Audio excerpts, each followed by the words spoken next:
So I first wanted to ask you what we can make of Trump's overall foreign policy. I mean, are we looking at a retrenchment to save cost, or reprioritizing towards the Western Hemisphere and Asia? Is it an effort to create a greater Israel or to get out of the Middle East? Is he trying to make up with Russia?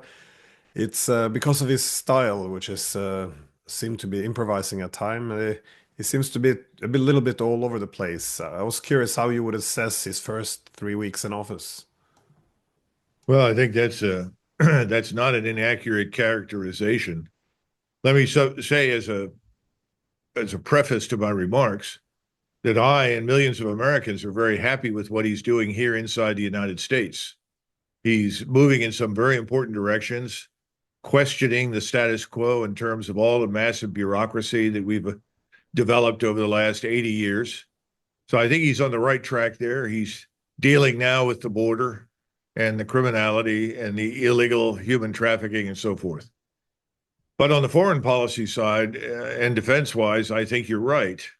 There is a certain amount of confusion and it's a certain amount of chaos that comes as a result of sometimes contradictory statements. So I think there is some good news. The good news is that for the first time, President Trump and President Putin actually spoke to each other on the phone. There had been a couple of communications previously, but always through an intermediary. This time they spoke directly. And President Putin invited President Trump to come to Moscow. The other thing is that President Trump has made it very clear that the borders are going to change, that there will be no reversal of Russian gains on the ground. What the Russians have, they're going to keep. And I think that's a very positive development. On the other hand, there have been some rather strange statements that don't make any sense at all. He wants to continue aid to Ukraine, in return for which he expects to be paid back in rare earths and potentially oil. That's going to be very difficult since the rare earths are under the feet of Russians in the Donbass, not Ukrainians. And I think the oil is there in the Black Sea, but I don't know how developed it is and how many rigs they've got and how much they're going to pump in terms of barrels. I have no idea. But that's a bit bizarre when you stop and think that thanks to us, there are more than 1 million dead Ukrainians because we are the ones that pushed them to war. We armed them. We installed the government that led them into war with Russia on the assumption first that we could defeat Russia with this proxy force.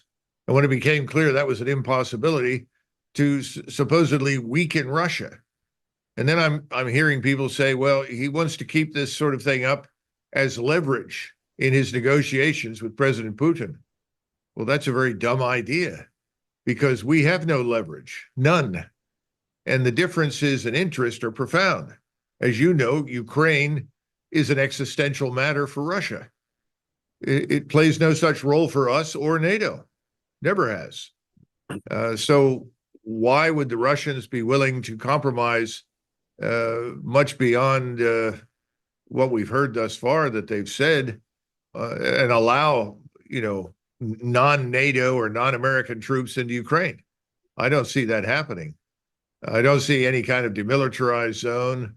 I don't see anything remotely like that. So I don't know what he expects to get and what leverage he thinks he's got. I would think if he's thinking strategically at all, that he would want to put an end to this hostility with Russia, period, and bury the hatchet, as we say, and get on with business because we need Russia's goodwill in many parts of the world. We would like to have their cooperation. But instead of that, I'm listening to this statement that he made yesterday. We can't allow Putin to win. Well, it's a little late in the game. He's won. And if you don't understand how serious Ukraine is strategically to Russia, then stand by, because the Russians will not necessarily stop at the Dnieper River. They can go further. And this is something he needs to understand, and we need to get out of this. But, at the same time, he's talking about the Europeans paying more money, which is very unlikely for their own defense. And I think he knows privately that very few people in Europe are going to do anything to defend themselves until we leave. And that was once his goal, to reduce our presence and eventually get out of the business of being Europe's first responder. So that's confusing. And then yesterday, there was a statement by him that he's considering withdrawing our forces from the South China Sea, which is fine. I don't think we need any forces in Asia at all. But then again, I don't regard China as an imminent military threat. So that's something we should welcome. Put an end to this nonsense about Taiwan. There's no reason for us to go to war over Taiwan. Taiwan has no particular strategic importance to us, but it's vital to China. We should respect that. So hopefully we'll work through some of this confusion. But I don't know. I mean, Glenn, I must confess that, like you, I'm a little confused.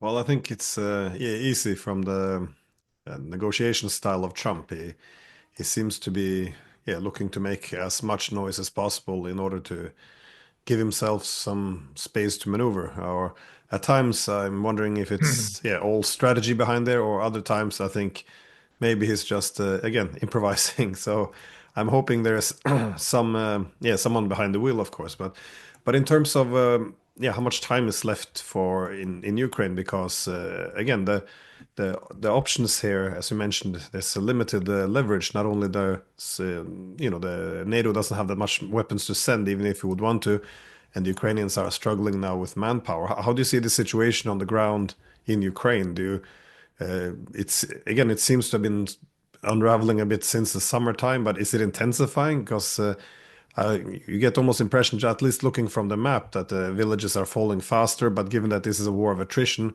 how do you how do you measure and how do you see the development of the war on the ground at the moment? I think the Russians will continue to advance incrementally until they reach the Dnieper River. And then they'll make a decision based upon what they learn from President Trump regarding how much further they go. They're certainly not going to tolerate the government in Kiev that exists today. I certainly wouldn't. How can you negotiate with this man Zelensky? It's absurd. He's been lying his way through the last 3 years about everything. He's a criminal. He's crooked. How many bank accounts has he got that is full of American dollars that he's pilfered, along with all of his friends and oligarchs? So I don't see anything good happening there. I think the Russians will achieve their aims. They will ultimately denazify, demilitarize, and neutralize Ukraine. That's going to happen. And it's a question of how fast they want to do it, and that's going to depend upon us.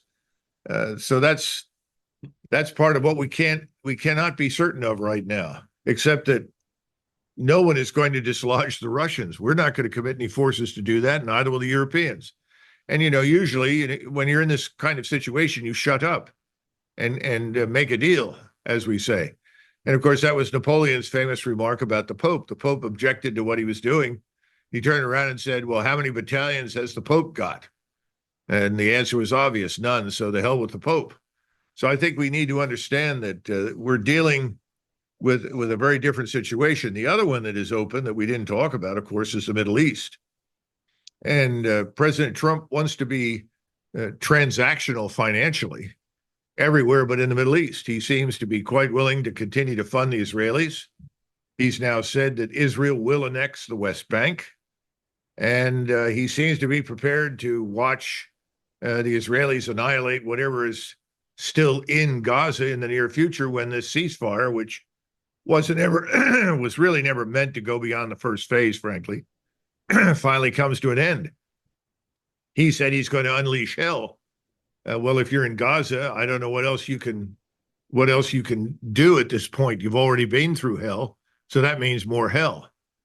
And I don't know how much attention we are paying to the rest of the world, let alone the rest of the Middle East. Now, we know that the Turkish foreign minister and the Turkish head of intelligence was recently in Tehran. They're now in Riyadh. I don't know if they're still there. I'll be very interested in where they go next. Where they go next will tell us a lot about where the region is headed, especially if they go to Cairo.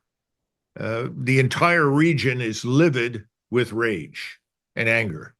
And that's the place where we are very close to the outbreak of a major regional war. I don't think everyone is going to sit quietly and be easily bullied by us or the Israelis into submission, while the Israelis kill another several 100,000 Palestinians and begin ethnic cleansing on the West Bank. I don't know if President Trump realizes that. And again, going back to Russia, Russia is going to stand by Iran. And I'm sure you're aware the Washington Post blurted out something that we all know, which is that the Israelis are probably going to attack Iran in the near future. They said in the next few months. I've always anticipated it in March or April. And Iran is very well organized and prepared for it. And I think the Israelis will go it alone now that we've given them this enormous stock of munitions. And I think it won't work. And if it works badly, which it could, there'll be tremendous pressure on us to come in and bail out the Israelis, if not reinforce them. So, we're not going to get much goodwill out of the Russians if we go to Moscow and insist that we win and they lose, which is kind of a dumb position to take on the whole thing.